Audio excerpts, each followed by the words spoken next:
continuamos viendo los atributos del jinete que monta el caballo, el imperio de justicia que tiene que venir a esta tierra. Una vez más, a partir del versículo 11, hemos visto cómo se presenta esto, lo importante, el caballo blanco. La nueva dispensación, que va a ser una dispensación de justicia, pero de una justicia aplicada. ¿Y basada en qué? En la escritura. Pero una escritura totalmente abierta. Una escritura que es la espada del Espíritu, como vimos también el último día. Esa espada que ahora ya, en esta nueva dispensación, la dispensación milenial, no va a ser detenida de hacer sangre, sino va a hacer la sangre convenientemente para que no escape ninguna sangre al juicio del Señor. Y evidentemente esto va a ser pues, una dispensación de justicia absoluta. La justicia que nosotros, cualquier creyente, cualquier hijo del Señor, anhela, desea. Otra cosa es su aplicación. Su aplicación no va a ser fácil porque incluso siendo creyentes somos arrastrados pues, por la vanagloria de esta vida, pues, por el pecado que nos asedia, por los deseos del mundo. Nuestros ojos se van tras el mundo.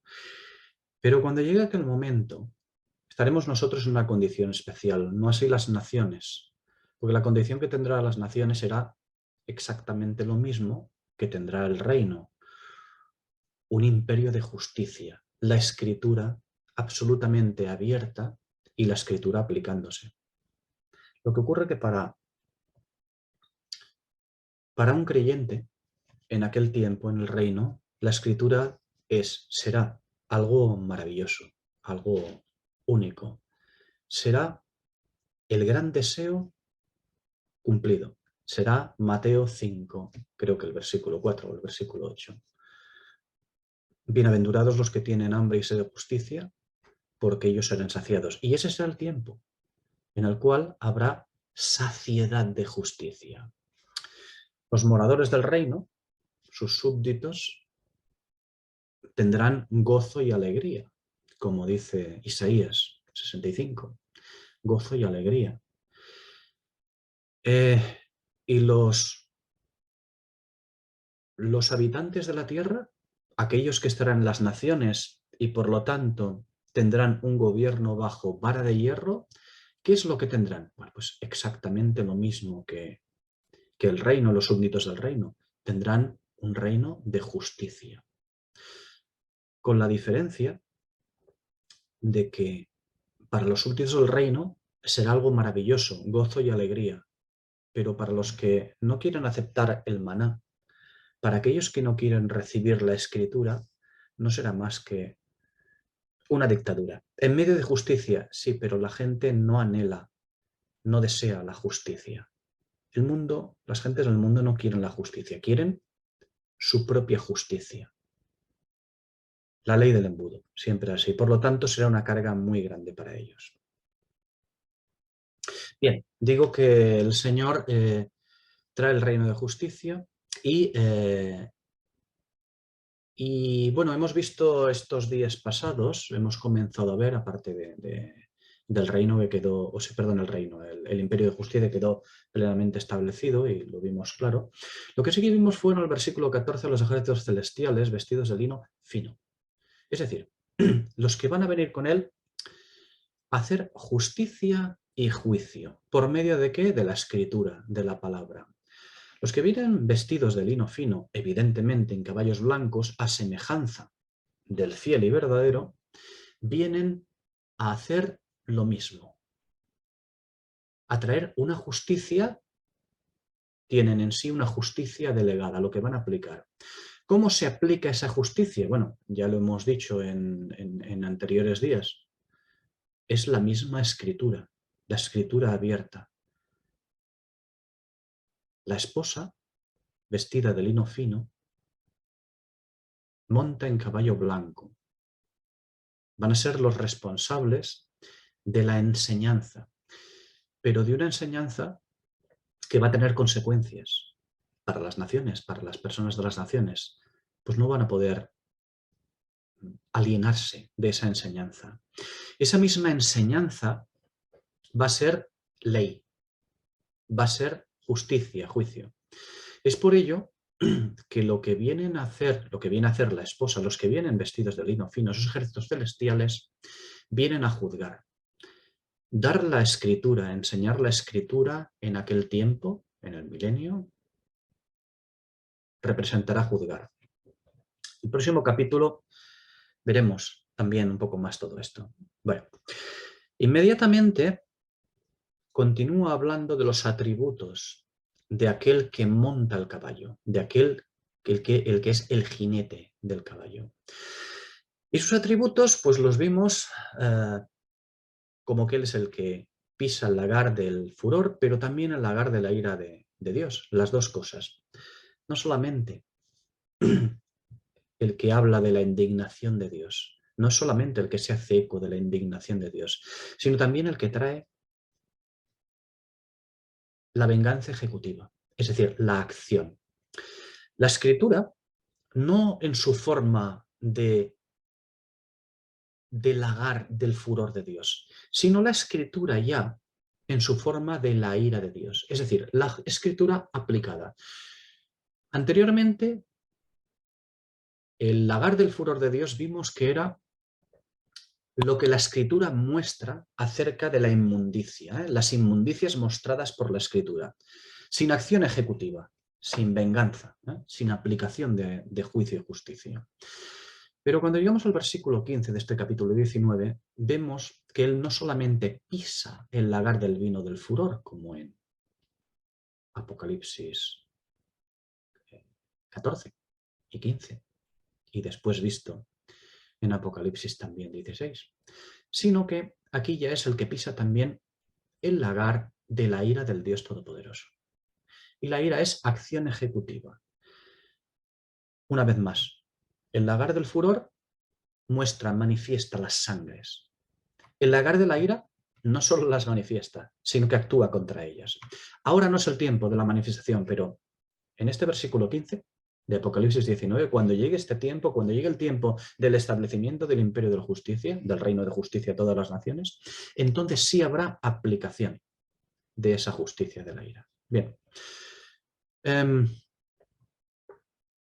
Vimos también que él llevaba como algo muy importante una espada aguda que le sale de su boca. Bien.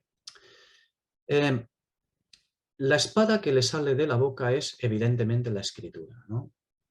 Y al salir de la boca indica pues, que va a ser predicada o enseñada, o que va a manifestar juicio entre las naciones en el ejercicio de gobierno. Nosotros, evidentemente, lo digo en cuanto a las naciones, nosotros conocemos la escritura como aquello que es, como lo que es santo, como lo que produce el bien, como lo que produce sanidad, salvación, conocimiento de Dios. Pero la escritura es también juicio. Como vimos en Lucas capítulo 7, bienaventurado, dice el Señor, el Verbo, dice, bienaventurado es o será cualquiera que no haya en mí ocasión de tropiezo. Y la primera carta de Pedro que dice, está contenido en la escritura. He aquí pongo en Sión la principal piedra del ángulo, escogida, preciosa. Y el que crea en él no será avergonzado. Para vosotros, pues los que creéis, es de gran valor. Ahora bien, para los que no creen, la piedra que los edificadores desecharon ha venido a ser cabeza de ángulo, y piedra de tropiezo, y roca de escándalo, porque ellos tropiezan con la palabra, en la misma palabra, siendo desobedientes, a lo cual fueron también destinados. Por lo tanto, el versículo 15, cuando habla de que va a pastorear con vara de hierro y pisa el lagar no solo del vino del furor, sino también de la ira de Dios, incluye esta espada aguda que le sale de la boca. ¿Por qué? Porque este versículo 15 nos habla de justicia y juicio en el mundo, en las naciones, cuando llegue el tiempo del milenio. No simplemente nos habla de enseñanza de justicia, como hemos dicho, lo cual nos hablaría del lagar de su furor. Nos habla de imposición de justicia, porque como hemos dicho, ya no es el lagar de su furor, sino que ahora también es el lagar de su ira. Ahora la indignación, o mejor dicho, cuando llegue este versículo, cuando llegue el imperio de justicia, es decir, la vara de hierro a las naciones, la indignación irá acompañada de la ira, en lo cual hay imposición de justicia. O aceptan la imposición de justicia o muerte. Una de las dos cosas. El establecimiento de ese imperio hegemónico que llegará, ese imperio de rectitud, ese imperio blanco, tanto en su inicio, cuando comience, como en sus 1000 años de gobierno, no solo en el inicio, sino a lo largo de todo el tiempo de ese gobierno, de ese imperio de rectitud, de ese imperio blanco, en todo ese tiempo, tiene en la espada lo que va a determinar el andar de las naciones. La espada va a determinar cómo tienen que caminar las naciones. El mal será herido con la espada del espíritu. Herido porque para las naciones no hay salvación. No hay una salvación plena como para los del reino. Para los que entran al reino, no. Para las naciones no hay salvación. Lo que hay es vara de hierro. Para las naciones no va a haber evangelio de amor. El evangelio del amor tiene que ver con el evangelio del tiempo de la paciencia de Jesucristo. Cuando llegue ese momento, cambia su nombre al evangelio eterno, cambiará como el evangelio eterno. Es el evangelio del reino, en la forma de aquel tiempo. Digo que para las naciones no va a haber evangelio de amor en ese tiempo, lo que va a haber es sometimiento a los preceptos divinos. La escritura se va a convertir en ley, no en sugerencia, no en exhortación, se va a convertir en ley. No se les exige, no se les va a exigir a los moradores, a los habitantes de las naciones en el milenio, no se les va a exigir la salvación del alma, pero sí se les va a exigir que acepten la autoridad del Rey de Reyes y Señor de Señores. No olvidemos que las naciones no son personas, son entidades nacionales. Y sí que va a haber determinada sanidad para ellas. Lo veremos en el capítulo 22 de Apocalipsis. Y ojo, la sanidad de que habla Apocalipsis 22.2 no es salvación del alma. No son personas. La sanidad en Apocalipsis 22.2 es lo que les va a permitir seguir estando bajo la vara del gobierno del Rey de la Gloria. Porque si se rebelan abiertamente, morirán. Pero si aceptan la imposición de la Escritura, aunque no quieran entregar sus vidas, aunque no quieran entregar sus almas al Señor, vivirán. Vivirán tiempo más, tendrán oportunidad en el milenio, en el tiempo que ellos vivan, tendrán oportunidad de conocer y recibir al Señor, porque el ministerio de enseñanza, el ministerio de predicación, el ministerio del Evangelio eterno va a ser muy amplio e importante. Ya veremos más sobre ello en los capítulos 21 y 22 cuando lleguen. Decíamos antes que no van a tener las naciones un régimen de amor, sino un régimen de hierro. Van a tener un régimen de hierro, es decir, de imposición. Y sí que es verdad, como hemos dicho antes, que va a ser una imposición de algo perfectamente justo. Un gobierno que satisfará incluso el deseo de justicia y de equidad del hombre incrédulo. Pero será una imposición. Y aún así, la expresión que utiliza la Escritura es pastoreará. No pisará sus cabezas, sino pastoreará. Habrá un sometimiento, desde luego, pero con una intención, la de pastoreo. Porque el Señor jamás pone sobre nadie un yugo de injusticia y de mal, no pone sobre nadie un yugo de angustia. Pone o trata de dar a todo el mundo un yugo de verdad y de rectitud, y en aquel tiempo va a ser obligado. En fin, como decíamos, a priori esto puede parecer maravilloso, el paraíso incluso para los incrédulos, pero ya sabemos que la tendencia del hombre natural es aborrecer el alimento de Dios, como dice Números 21, y naturalmente amar más las tinieblas que la luz. Y en el versículo 16 continúa diciendo, hemos visto la espada como algo muy importante en el versículo 5. En el versículo 16 dice así, y en su vestidura y en su muslo tiene escrito este nombre, Rey de Reyes y Señor de Señores. La misma expresión, esta expresión Rey de Reyes y Señor de Señores, ya nos indica que no se trata del rey de un reino en el que cohabita con sus santos en gozos y parabienes. Esa misma expresión indica algo mucho más amplio, no simplemente que va a gobernar sobre otros, sino que va a actuar como Señor. Señor de señores. Va a haber imposición. Se van a tener que sujetar. Bueno, pues, ¿cómo se sujetaban las naciones a Nabucodonosor? ¿Cómo se sujetaban las naciones a Alejandro? ¿Cómo se sujetaban las naciones a Ciro o a Jerjes o Artajerjes? ¿Y cómo se sujetaban las naciones? Pues aquella que trituraba con dientes de hierro y pisaba, Roma. Se van a tener que sujetar. Bien, y como digo, no se trata, no está hablando aquí evidentemente de el rey de un reino de amor y parabienes, de gozos y alegrías. No, está hablando de lo que se va a imponer en el mundo, el caballo blanco, el imperio de justicia. Es importante observar aquí, algo ligado también con el versículo anterior, el versículo 15, cuando aquí dice que en su vestidura y en su muslo tiene escrito este nombre, tenemos que mirar esta cuestión. En su muslo. En su muslo. Bien, debemos darnos cuenta que el muslo no es el lugar para llevar el título de rey. ¿Cuál es el lugar para llevar el título de rey? La frente. La cabeza. Ahí es donde se lleva el título de rey, donde se lleva la diadema, esa corona. Por lo tanto, observamos que no está el título donde correspondería, pero eso es por un motivo. Lo que más nos importa no es dónde debe ir colocado el título de rey. Lo que más nos importa es que el muslo es el lugar donde debería estar, ¿qué? La espada. El muslo es el lugar de la espada.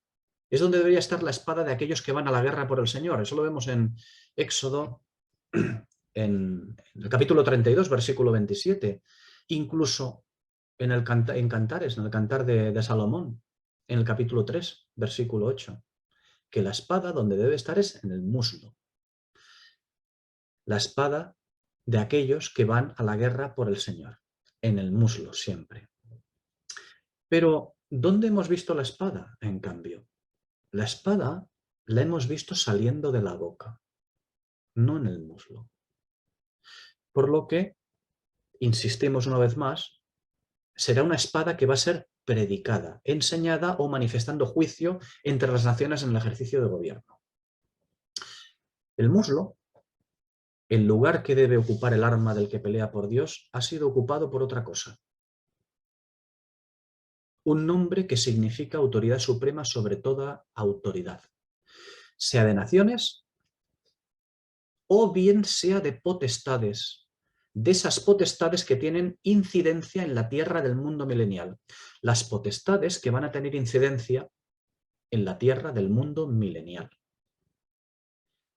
Va a ser Señor de señores, es decir, va a gobernar a través de la escritura desvelada, haciendo unos ajustes, unos cambios. ¿Por qué? Porque va a haber una nueva creación de principios, porque van a regir unos principios nuevos cuando llegue la nueva dispensación del milenio. Y esos principios van a estar gobernados plenamente, ya no por ángeles, ese ministerio profético que se sujeta al Señor o bien a otras cosas más desagradables. No, no. Estos ángeles ya no van a tener el ministerio en el milenio. Por eso digo que esa autoridad suprema que va a tener, por eso se manifiesta ese nombre de Rey de Reyes, Señor de Señores en el muslo, no va a ser de autoridad sobre naciones simplemente, sino también sobre potestades. Esas potestades que hasta hoy tienen incidencia en la tierra del mundo milenial. La incidencia de las potestades que van a actuar en la tierra en el mundo milenial va a ser diferente. Van a estar todas sujetas a la verdad de la Escritura, no de la antiescritura, no de la inmundicia, sino van a estar todas sujetas a la Escritura, de lo que va a actuar.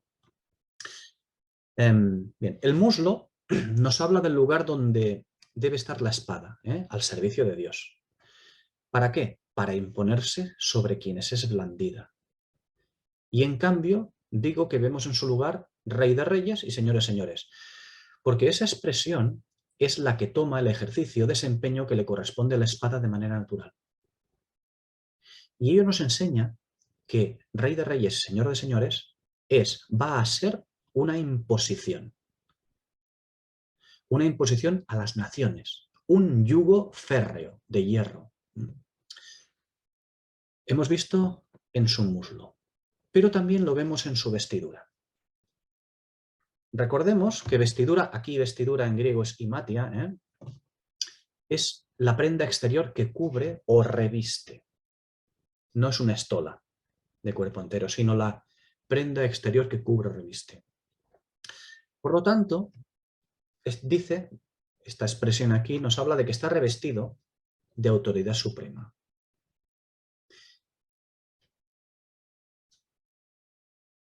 En su muslo y en su vestidura. Él está revestido de autoridad suprema. Es decir, viene con la autoridad conferida para tomar todos los reinos de la tierra. ¿Por qué su vestidura tiene ese nombre? Bueno, lo vimos en Apocalipsis 4 y Apocalipsis 5.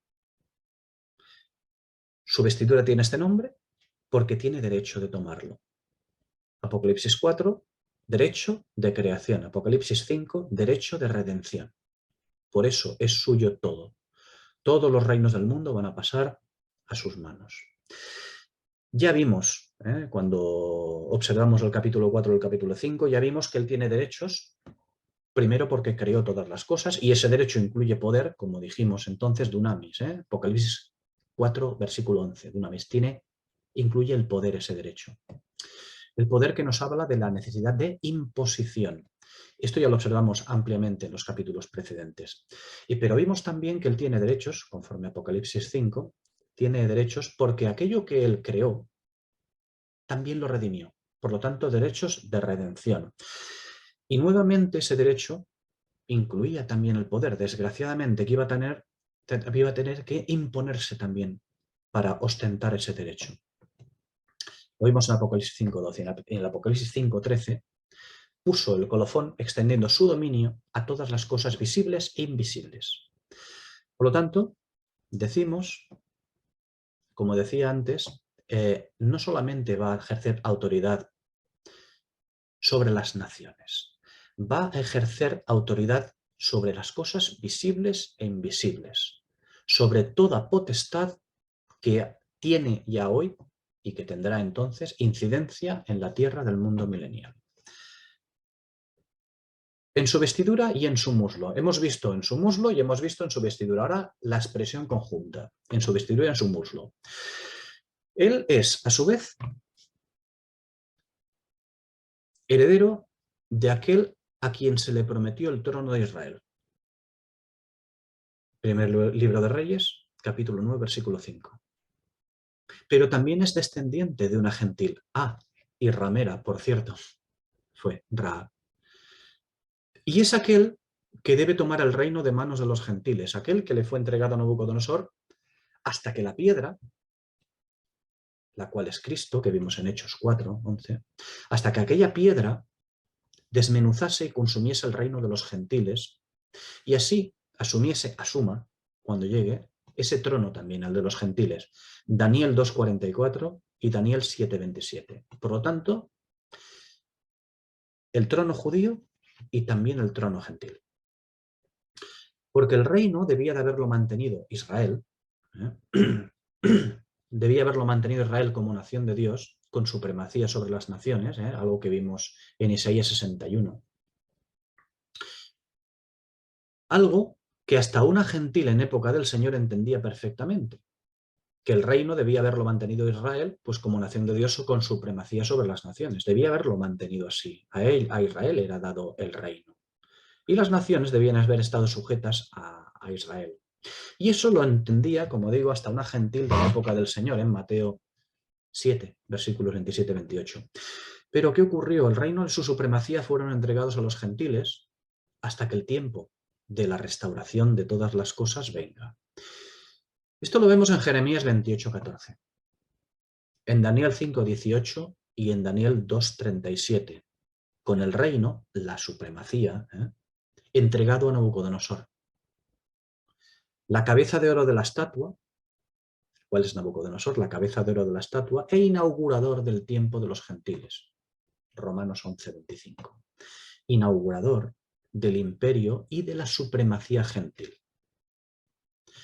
Daniel 2, en los versículos 44-47, nos muestra la profecía del tiempo en que el reino de Dios desmenuzará a los reinos de la bestia, cuando llegará ese tiempo que tomará su hegemonía y supremacía sobre las naciones.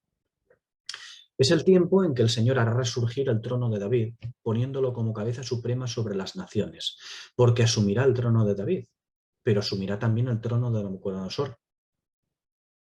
Aquel Nabucodonosor al que Dios le llamó Señor de señores. Ahora, ese título de Señor de señores será para el Cordero, para Cristo. Y como podremos comprobar, no es casualidad que en esta profecía, en la profecía de la toma de todos los reinos, el judío y gentil, no es casualidad que aparezca la expresión verdadero y fiel. Hablo de Daniel 2, versículos 44-47. No es casualidad que allí, en aquella profecía de la toma de todos los reinos por parte del enviado del Señor, no es casualidad que aparezca la expresión verdadero y fiel en el versículo 45. Una expresión que ya le identificaba con los dos candeleros y por lo tanto con los dos tronos. Una expresión que vemos aquí, en esta sección, el verdadero y fiel. Bien, vamos a ver también la expresión Rey de Reyes. Esta expresión evidentemente implica señorío o gobierno sobre naciones. Es el poder imperial, es el caballo. Ezequiel 26, versículo 7, nos muestra a Nabucodonosor ostentando ese título, el de Rey de Reyes.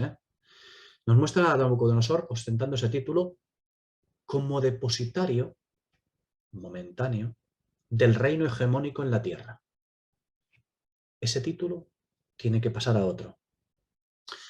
Esdras 7, versículo 12, también nos muestra al rey de Persia, la bestia también, nos muestra al rey de Persia en tiempos de supremacía sobre las naciones.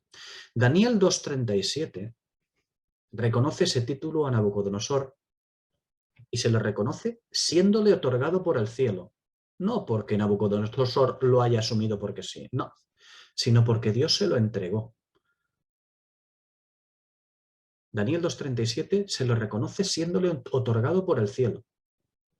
Eso sí, como algo temporal. Y eso lo vemos, evidentemente ya lo hemos visto en el mismo capítulo 2 de Daniel, versículos 44-45.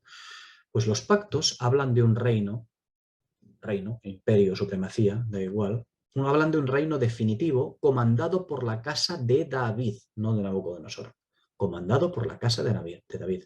Es decir, un judío, que puede ser un judío gentil, conforme a la descendencia también de Rahab, ya lo creo que sí.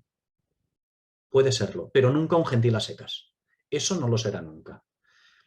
tiene que acabar. Los gentiles tienen que perder esa hegemonía para que venga un judío gentil, pero un judío, el Señor,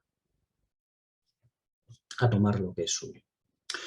Los pactos, todos los pactos, en la Escritura tienen un claro sesgo hebreo, siempre.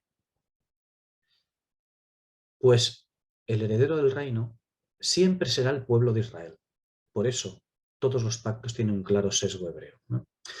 Bien, continuamos en Daniel. Daniel 2:47 es un punto de inflexión donde vemos al mismo Nabucodonosor reconociendo que el Dios de ese reino, que ha de quebrar a los demás, y que Nabucodonosor encabeza, que el Dios de ese reino que ha de quebrar a los demás es el Dios del pueblo de Israel. Es muy importante observar que después del relato de Daniel, cuando acaba, no le dice tu Dios a Daniel, no le dice tu Dios, no, le dice vuestro Dios. Por lo tanto, el del pueblo de Israel, no simplemente el Dios de Daniel, sino el Dios, Nabucodonosor le reconoce como el Dios del pueblo de Israel. Es decir, que Nabucodonosor entendió perfectamente ya entonces que el Dios del reino que ha de venir es el Dios de Israel, el mismo que el de Daniel, el Dios de Israel. Esta expresión que estamos tratando, Rey de Reyes, la volvemos a encontrar mucho más adelante, en la primera Timoteo capítulo 6, versículo 15, donde allí, capítulo 6, versículo 15, se anuncia el tiempo que Nabucodonosor entendió y se anuncia en la aparición del Señor Jesús. Seguimos con las expresiones. Señor de señores. Hemos visto Rey de Reyes. Esta de Señor de señores no es la misma expresión que la anterior. Y abarca algo diferente y mucho más amplio que el caballo. La expresión Rey de Reyes abarca el caballo de justicia que ha de gobernar en el mundo las naciones. Pero Señor de señores abarca más. Es mucho más amplio que el caballo. Esta expresión tiene que ver no solo con el caballo, tiene que ver con el color del caballo. Blanco, es decir, santo y recto, justo. Tiene que ver con potestades. No es solamente que tiene que ver que va a tomar los reinos de la tierra. La expresión Señor de señores tiene que ver con mucho más. Abarca más que lo que se trata en esta tierra. Abarca potestades. ¿Por qué? Porque tiene que ver con el color del caballo blanco, de justicia. La justicia es algo que tiene que ver con potestades. Tiene que ver con la justicia de Dios. Acerca de esto, la primera carta a los Corintios, capítulo 8, versículos 5 y 6, acerca de esto, ese pasaje nos trae algo de luz. Dice, aunque haya algunos que se llamen dioses, sea en el cielo o en la tierra, como hay muchos dioses y muchos señores, para nosotros, sin embargo, solo hay un Dios, el Padre, del cual proceden todas las cosas, y nosotros somos para Él. Y un solo Señor, por medio del cual son todas las cosas, y nosotros por medio de Él. Vamos a ver otro pasaje, Deuteronomio 10, versículos 17 a 21. Es el primer pasaje, Deuteronomio 10, versículos 17 a 21, es el primer pasaje en la Escritura que usa la expresión Señor de señores. Y es para enfatizar que el Señor de señores es justo, por lo cual hará justicia. Versículos 17 y 18, primera parte del 18.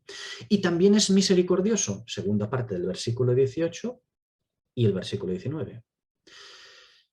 También es misericordioso no refiriéndose a la misericordia que otorga salvación del alma. No se trata de esa misericordia allí, en Deuteronomio 10. Se trata de la misericordia que da pan y vestido al extranjero. No solo pan, sino también algo que le recubra. Algo en lo que el extranjero de las naciones se pueda refugiar. Esto es importante. No es salvación del alma, no es salvación, pero es un vestido dado por Dios. Es el vestido que Dios les va a dar a las naciones, a las gentes de las naciones. ¿Y cómo va a ser ese vestido? Va a ser un vestido de hierro. Claro que va a ser un vestido de hierro, pero de justicia, de hierro. Como digo, no es salvación del alma, pero es un vestido dado por Dios, lo cual es importante, aunque sea un vestido de hierro. Esa es la provisión de Dios para las naciones.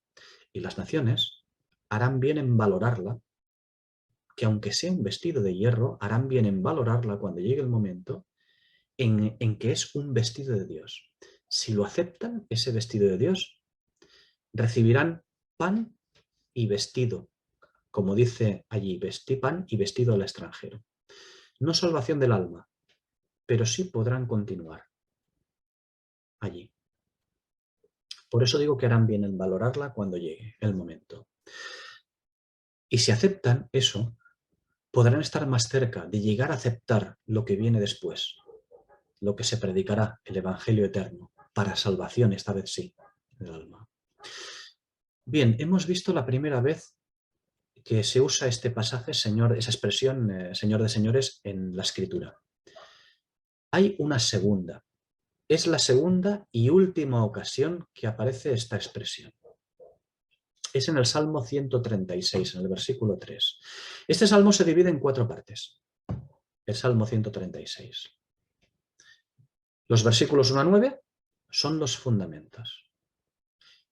Antes de continuar, yo sé que puede ser un poco pesado, ¿no?, ahondar en estos conceptos, en estas cosas, pero recordad que están ligadas. Cuando aparece una expresión en la Escritura, tenemos que ir a buscar dónde aparece esta expresión. Cuando vemos una expresión en Apocalipsis, haremos bien en ir a buscar dónde aparece esta expresión en la Escritura. Y cuando la encontremos allí, haremos bien en ver con qué está ligada esta expresión, qué nos habla ese pasaje, ¿de acuerdo? Por eso incido en todo esto, aunque parezca pesado, por eso incido. Digo que la segunda y última ocasión que aparece esta expresión es en el Salmo 136, versículo 3. Y ese salmo, precisamente, se divide en 4 partes. Los versículos 1 a 9, los fundamentos. Versículos 10 a 20, la lucha de las naciones contra el pueblo de Dios.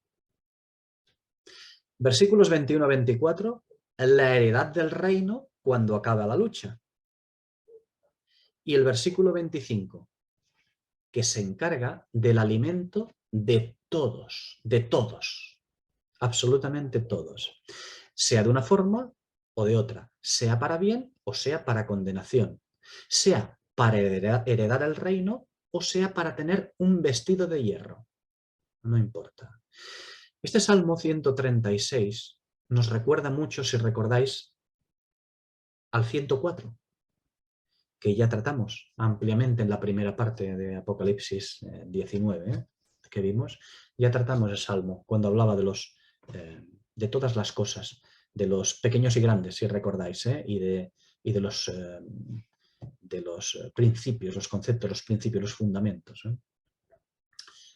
En fin, Señor de señores, esa expresión trata de justicia, habla de justicia, no del caballo en sí, sino del color del caballo, el blanco.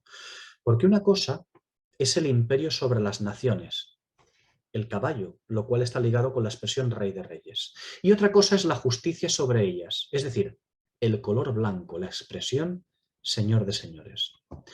Y ahora vamos a ver otra vez la expresión al completo, Rey de Reyes y el Señor de Señores.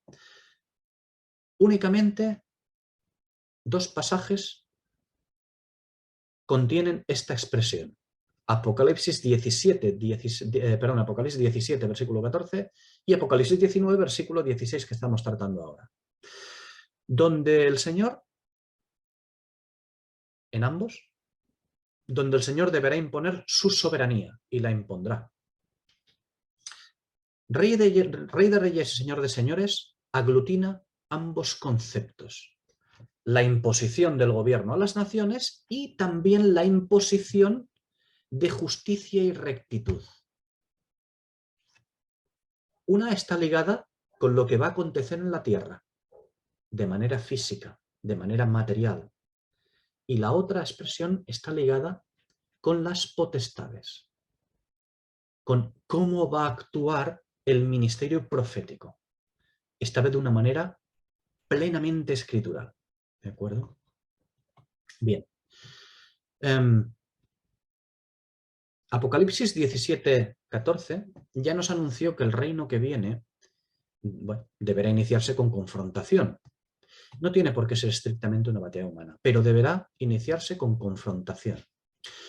Apocalipsis 16:14 también nos habló anteriormente de esta confrontación. Lo que hemos visto en estos primeros versículos 11 a 16 del capítulo 19 de Apocalipsis es el reino que el Señor trae. Nos ha hablado del reino y su justicia, estos versículos. Pero este versículo 16 más concretamente, lo que va a hacer es dar paso a la siguiente unidad de versículos, al siguiente pasaje, donde es necesaria, desgraciadamente, la violencia inicial. Una vez más, violencia no tiene por qué implicar batalla humana, cuellos cortados y todo esto. Muerte sí, muerte desde luego, muerte física desde luego, pero no tiene por qué tratar batalla humana.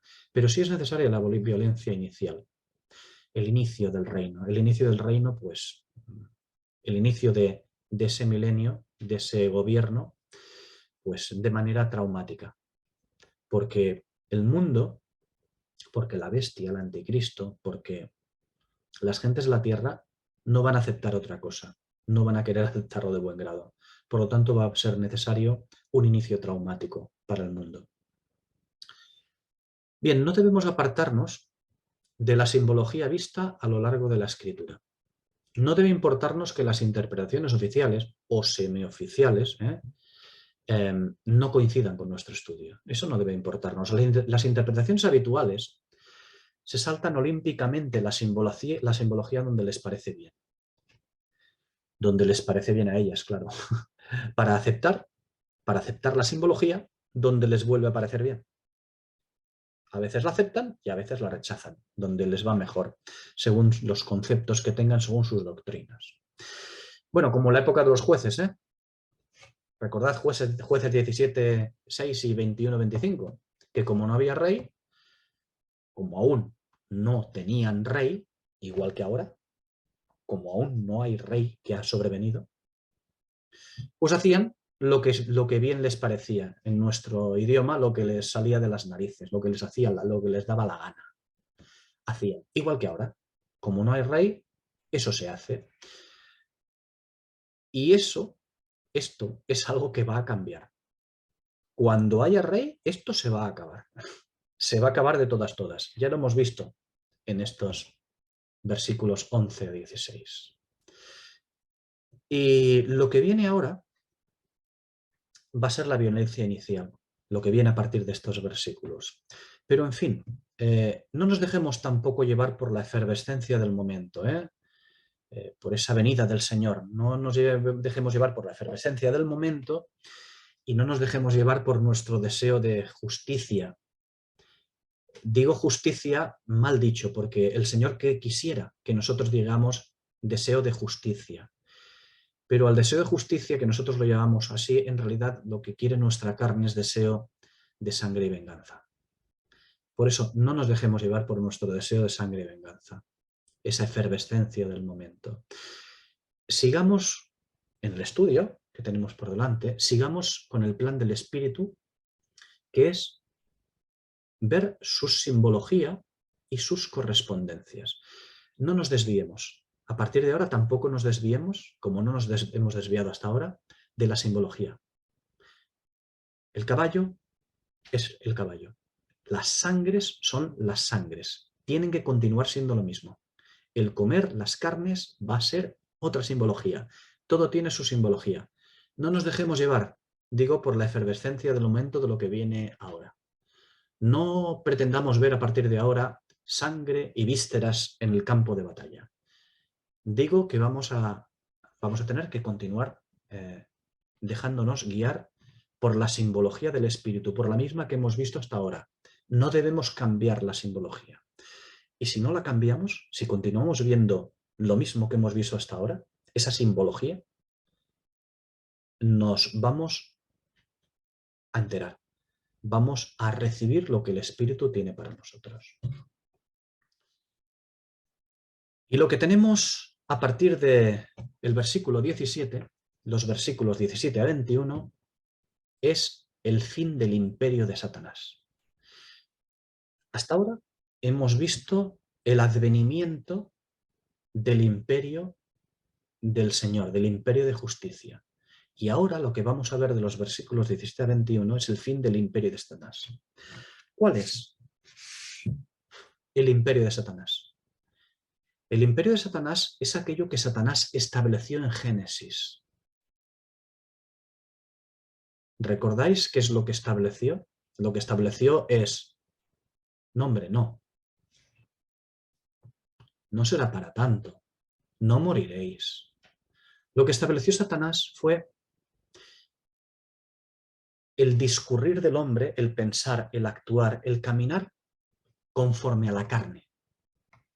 Satanás les enseñó lo que Dios habla como que es una mentira. Para nosotros en esta tierra es la verdad. Es una verdad. Porque Satanás les dijo, no moriréis, sino que conoceréis el bien y el mal. Y les dijo la verdad, pero les dijo una verdad conforme a la carne. Y el Señor no quería esto. No quería que ellos entendiesen la verdad conforme a la carne. Quería que entendiesen la verdad conforme al Espíritu. Por eso les dijo, si coméis de este árbol que os mandé que no comieseis, vais a morir. El Señor quiere que entendamos la verdad conforme al Espíritu, no conforme a la carne. Por eso digo que lo que viene a partir de ahora, y que ya veremos el próximo día, que son los versículos 17 a 21 de este capítulo, es el fin del imperio de Satanás. El fin del imperio de la carne. Su imperio es el de la carne. El hacernos pensar carnalmente, conforme a la carne. Legítimamente, legítimamente. Nosotros miramos y vemos cosas conforme a la carne, conforme a las cosas materiales. Pero el Señor no quiere esto. Quiere otra cosa. Aquello que se desprendió en Edén, aquello que se rompió en Edén, el ver con los ojos conforme al Espíritu, aquello que se rompió en Edén, aquello quiere que recobramos. Quiere que veamos la verdad, no la mentira. Quiere que veamos las cosas conforme al Espíritu, no conforme a la carne.